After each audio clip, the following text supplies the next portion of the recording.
Okay, so you've gotten a couple of clients and you may have service delivery under control, may or may not. And now you're thinking about hiring someone because you're working hard and it's about time that you got a bit of reprieve from that and start printing money, sitting on a beach drinking pina coladas.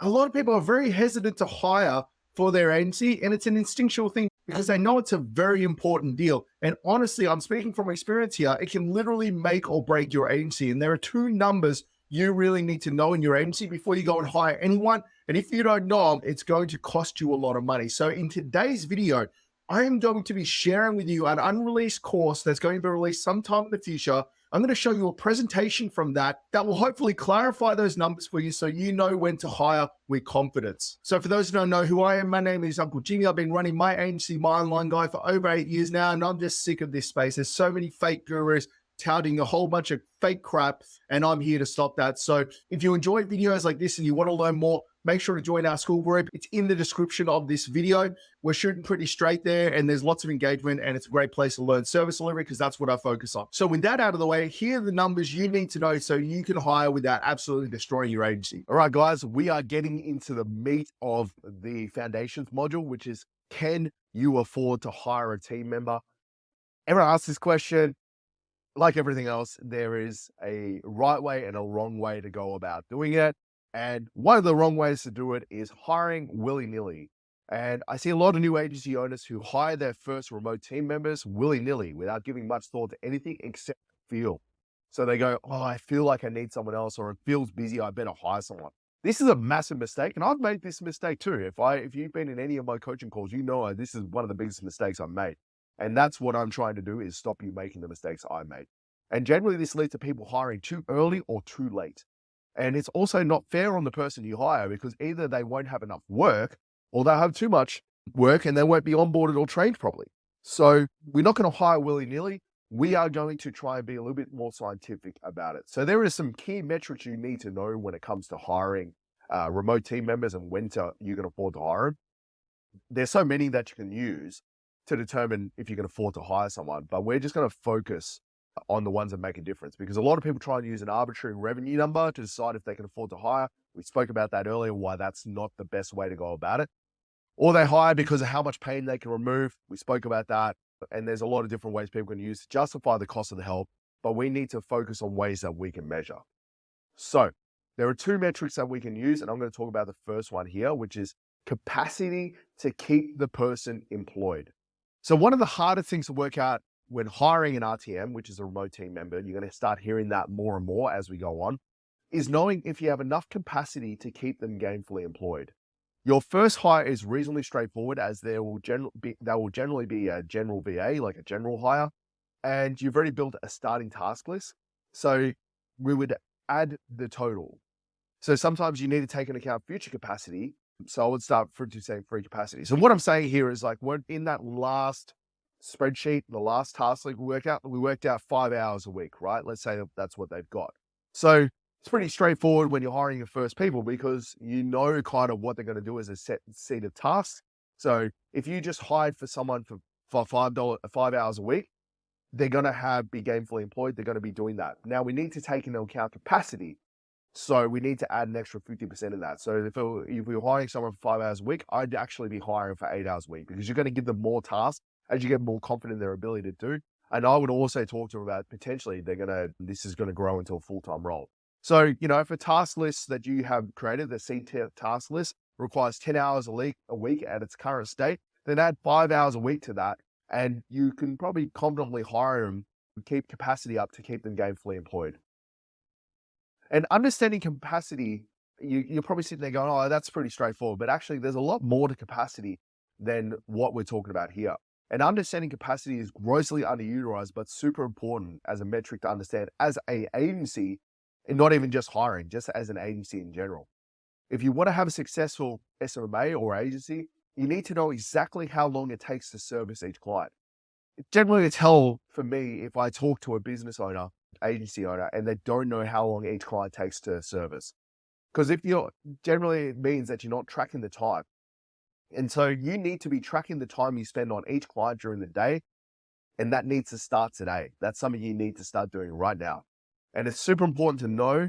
So you know how many clients you can take on at any time, and if you're making a decent margin. So there's a lot of agencies out there that are slowly going broke because the hourly rate, when you take into account how much actual time it takes to get the job done for the client, their hourly rate is too low to support the overheads that their agency has. So what I mean by that is if it takes you 10 hours a week for one client and you charge them what would be $250 a week, well, you're making $25 an hour off that client. And let's say your overheads are $27 an hour, well, you're slowly going broke, and it's probably why you feel broke. So hopefully getting a little bit of a lesson here on that as well.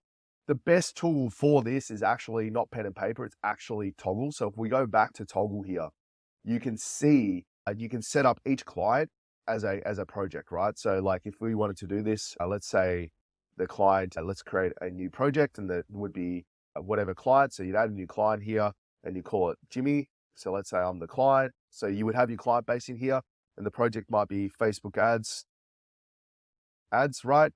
And you would go, you don't have to worry about all the time estimates and time frames unless you want to get super deep. But what you want to do is anytime you're working on Facebook ads for Jimmy, you want to record time to it. So you want to document time, and as you're working on it, and then when you stop, you do this.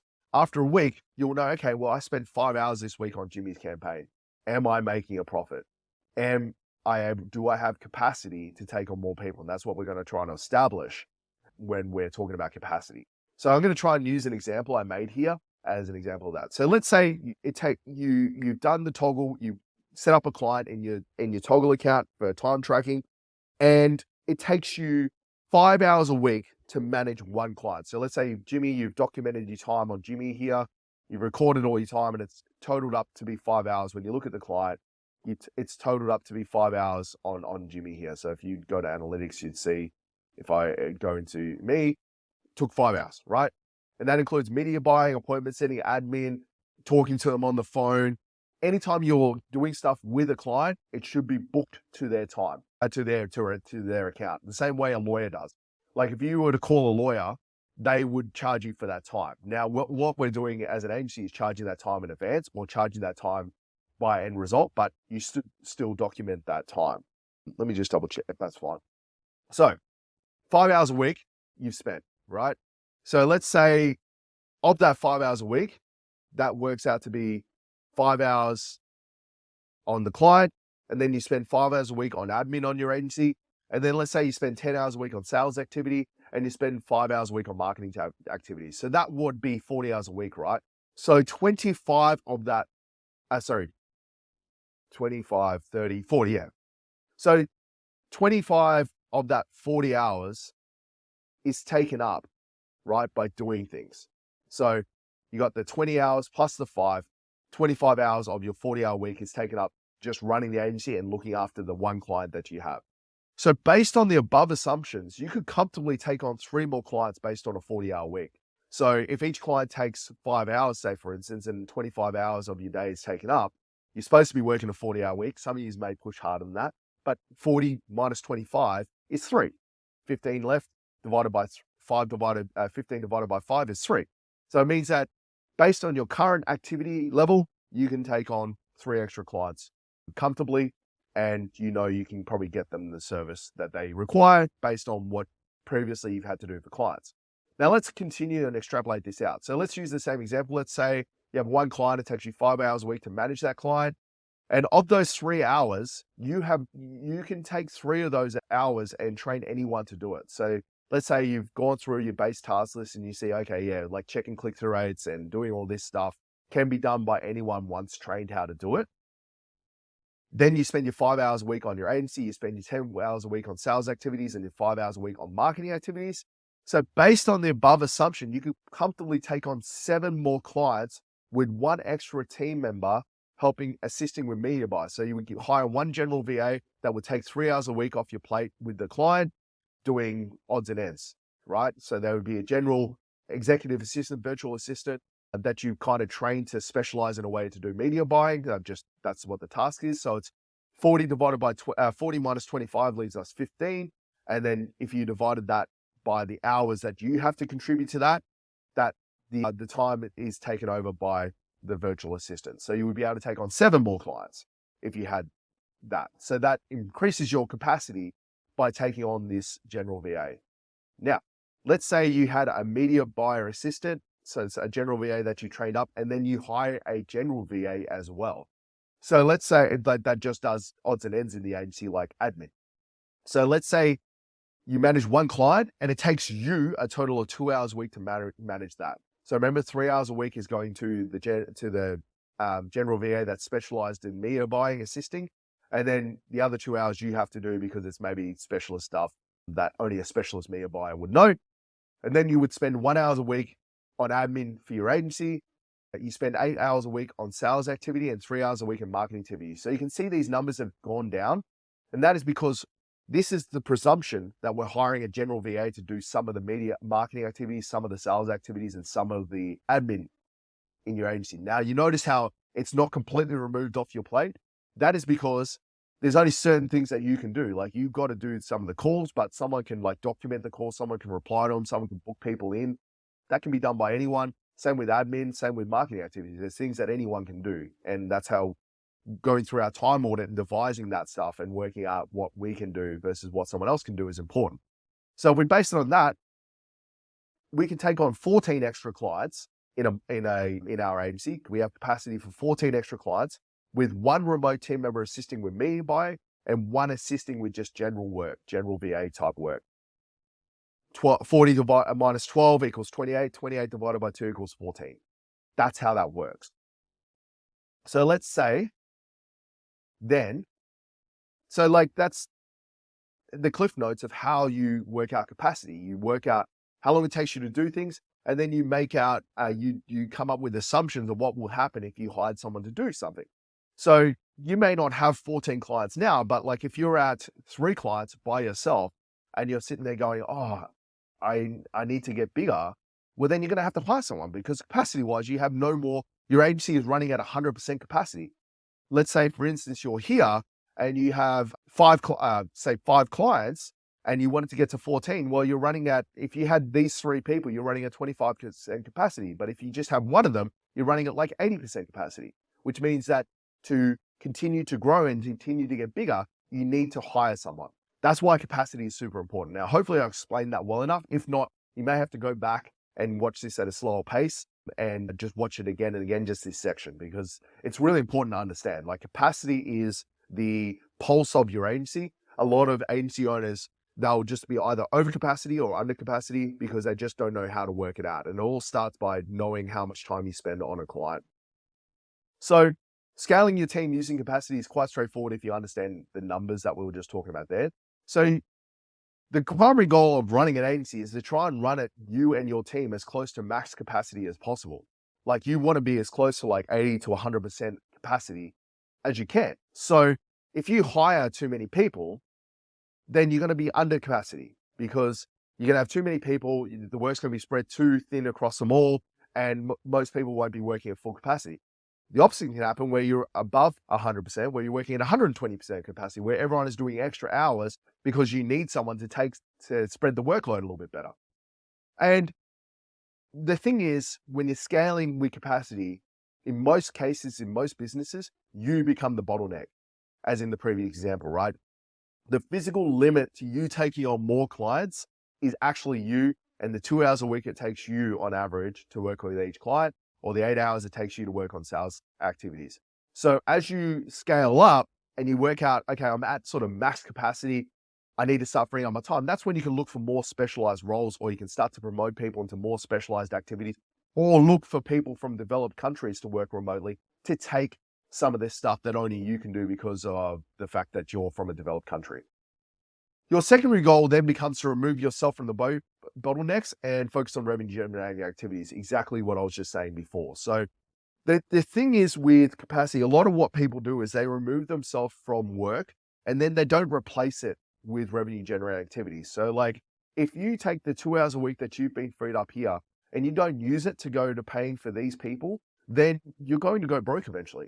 So you need to replace what you do with massive generating revenue activities. Might be starting a YouTube channel, might be doing Instagram, might be doing more sales calls. But there are things only you can do. And if you scale those up, then you can scale the people around you to support you. And this is super important, as it's the only way to scale without burning out. So this has actually happened to me before. I just was working big hours. So like in this example here, you can take on 6 clients if you were to work 80 hours a week, right? That's what most people do is they go, I don't know when I should hire. I'm just going to work 50 hours a week because I just got this extra client on and I'm going to just work extra hours to do it. You can only work 50, 60, 70 hours a week for a fixed period of time. You can't do it forever. And what happens is you eventually burn out and your clients will start to suffer. The quality of work will suffer because you're trying to get back to doing 40 hours. And the way you do that is by cutting corners. So if you remove yourself sustainably from the business by hiring when you need people based on capacity, it can make a massive difference. And you can actually end up running a business that's sustainable and that scales, that can make you good money without you burning out. So this is a scenario where we were to scale up again, right? So this is like scaling with the capacity we were talking about before. So let's use the 5 hours per week per client as an example. So 2 hours a week is currently you, and 3 hours a week is remote team managers. So you've got 14, 13, 14 clients for that. Now, if you can find a remote team member to take 2 hours from you, so maybe a media buyer manager, so promoting up the media buyer assistant to take all of that stuff off your plate, and then maybe finding someone to be the assistant to them and they train them, you can effectively, by having a media buyer manager that you promoted up through the business, you can effectively take on 20 more clients as a pod of 2 media buyer assistants with 1 media buyer manager. So this is how you scale this stuff up. So you remove yourself from the process and then it becomes infinitely scalable because you can just put manpower in there. So I'm going to explain this like structure in a minute, but basically you work in pods, right? So a pod might be a pod of 20 clients, and that consists of 1 media buyer manager and 2 media buyer assistants, 1 full-time, 1 part-time, and the media buyer manager. Then if you wanted to scale this up to 4 clients, you just add a second pod into this of 1 media buyer manager and 1 full-time buyer assistant, because the other part-time buyer assistant can move to full-time. So you would have 2 pods of 3 full-time media buyer assistants and 1 full-time media buyer manager. That's how you scale this stuff up because you've removed yourself from the process. The same thing goes for sales. You might find a sales manager that can help you, or someone that can take you out of that part that you make the sales manager. So then you remove yourself from the sales process and then scale those pods up relative to the capacity it removes from you. That's how you scale these agencies because, at 40 clients, you're talking $40,000, $50,000, $60,000 a month. And all we've done is added 1, 2, 3, 4 people to that process in yourself. So you might have 5 people working for you when you got 40,000. Everyone's working at full capacity. Whereas if you're not sure when to hire and where to hire from a capacity perspective, you might have 8 people and you're working at 60% capacity. So it's really important to understand that. Again, the same principle applies to all departments in the business. Try and think of scaling as building pods of capacities of X clients. So sales pod might consist of a specialist manager with 2 assistants that can handle 20 clients a month. An admin pod might consist of an admin manager with an admin assistant that can handle X amount of revenue. So you might have an admin pod, which is an admin manager and an admin assistant that for every $50,000 a month of revenue you generate, for example. An operations pod might consist of an operations manager and an admin and a marketing assistant for $100,000 of revenue. So when you get to $200,000 of revenue, you're going to have to put a second pod in there that has a second operations manager that may split off into marketing and one into admin. This is how you scale this up. People don't realize that to get from $0 to $100,000 a month in this space, there's a lot of logistics involved. And this is how you scale that. So I want to reiterate, the secret to scaling is freeing up as much time of yourself as you can as the agency owner. That way you can get it out of the way of people working at max capacity. A lot of the time, the reason someone's not working at max capacity is because you're slowing the process down. So if you can remove yourself from the process completely, then it gives them more bandwidth to actually work and fill the gap that you left. So as long as you're taking that time to focus on building strategies that will help to develop ideas and ways of generating more revenue as a business, then you will scale efficiently without you burning out. And this is really important. I can't stress this enough, and this is why it's 7 slides. Go back through this if you don't understand it, work out capacity, sit down. All you have to do is go and toggle things like this, see how long it takes you to work, how much effort it takes per client per week, extrapolate that out to a month. Then you can work out your base and you can work out some of the scenarios that if I hire this person, they take 2 hours a week off me, then I can take more clients on. All right. The next way you can work out, so like, let's say you've worked out your capacity, worked out what you kind of roles you need to hire for based on capacity. Then you need to work out if you can actually afford to hire them. And we use revenue per head as the number that we can do that. It's not only a gauge for agency performance. So if you're charging enough, if you're not generating enough revenue per head, you'll work that out once you know what your revenue per head is. But it also can tell you if you're understaffed or overstaffed. Realistically, you should be aiming for 3 times total employee cost, including yourself in revenue. So for instance, if your total employee cost is $3,000 a month, that you should be generating $9,000 in revenue per $3,000 of that cost. So 3x. If it's less than 3x, then you should focus on strategies to increase productivity of current employees. So for instance, if it's just yourself in the business and you pay yourself $3,000 a month and you're only generating $6,000 a month in revenue, well, you need to get more productive. You need to spend 10 minutes on the toilet instead of 40 minutes. You need to, that way you can free up time to take on an extra client, which will get you the extra revenue, if that makes sense. So if it's less than 3, you should focus on strategies to get more out of your current employees. So increase capacity so you can take on more clients. And if it's over 3 times, you may need to explore hiring to increase capacity. So if everyone's generating 3x revenue, so if you've got 2 employees and and it costs you $5,000 a month to have everyone, and you're generating $15,000 a month in revenue, they're probably working at close to max capacity. So you'll probably need to hire someone as part of this scaling to maybe reduce the revenue per head slightly at the start, but then you can take on more clients because you've got more capacity. All right, so this is the formula for working out revenue per head.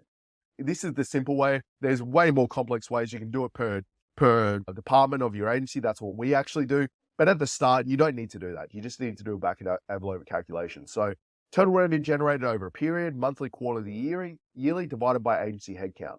So I like to use quarterly just because it's a more accurate representation of the costs of running an agency. So let's say, for instance, you generate $30,000 of revenue per quarter. Let's say the book money coming in is $30,000. And let's say it's just a one-man band, it's just yourself. So at the moment, you are generating $30,000 of revenue per head. 30,000 divided by one person, $30,000, right? Now you need to work out the multiple based on each employee. So you need to add your expenses to the business. So let's say, for instance, you pay yourself $3,000 a month. That will work out to be $9,000 a quarter. So 30,000 divided by 9,000 equals 3.33 multiple. So if you combined, in this case, like the multiple is over 3, you might be over capacity. You might be working like 42, 45 hours a week, and it might be time to hire for someone for a new role. Whereas let's say, for instance, this was $15,000, you were paying yourself $5,000 a month, and this was at 2, well, you probably need to get more efficient with your time and work out how you can free up more of your time by being more efficient with what you do so you can take on an extra client. So let's talk about revenue requirements for a sec. I mentioned in the previous module that there's no specific revenue number that triggers the need to hire. I do stand by that, but there is some guidelines to make sure you don't go broke. You need to be aware that every time you hire, you see a short-term reduction in capacity and revenue per head. This is normal, but it needs to be accounted for because the single riskiest hire you make is the first person. So if you're sitting here by yourself and you realize, okay, I've got a 3.33% and I'm over capacity, then the first person you hire will either make or break that number, because when your agency is small, you need to be more cautious with our numbers because they can fluctuate more. Like you could hire someone and all of a sudden that drops down to 1.5 because your capacity drops because you're training them. So you need to be super cautious when you hire the first person. So I suggest that you account for the average scenario of a general first VA hire. So this is a general hire. Like I said, we can all agree that a general VA is the first way to go. So that's going to be roughly $1,000 per month, which is about $625 an hour. That's what I would expect to have to pay someone in the Philippines. That way, then you can aim for your initial revenue head of 2+ post first hire, which takes into account the expense to your business. This way you can make sure the bills are paid initial hire. If anything above 2 revenue per head, you're going to pay bills. You're just not going to be making as good of money as if you were doing 3, say, for instance.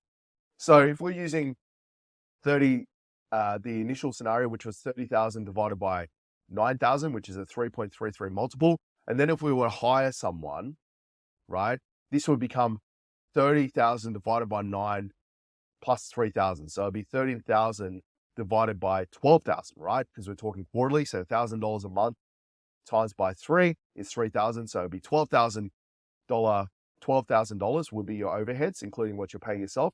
Your multiple would be 2.5.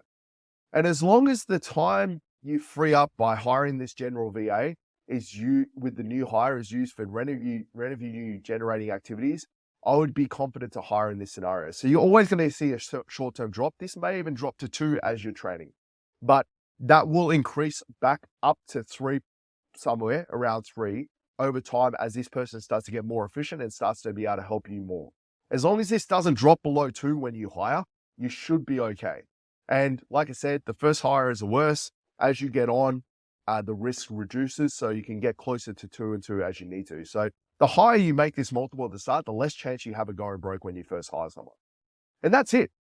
If you take into account how to work out how capacity and you add revenue per head to that, you can hire with a lot of confidence and go, yeah, I can hire this person for $1,000 a month.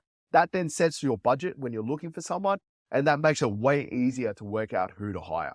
So revenue per head, capacity together gives you the numbers you need to work out exactly when you can afford to hire a team member. And remember that to scale, you need to get out of the way of your team. And if you don't scale efficiently with capacity, then you are going to burn out at some point. That's all you need to know, guys. No magic revenue number, just this stuff. So if you didn't understand it, go back and watch this one again. Maybe just slow it down if you need to, so you can see the numbers and work through them with me.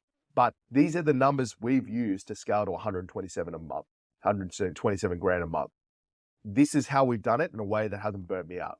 So it's really important to know, even if you're not going to hire, you should just know these numbers.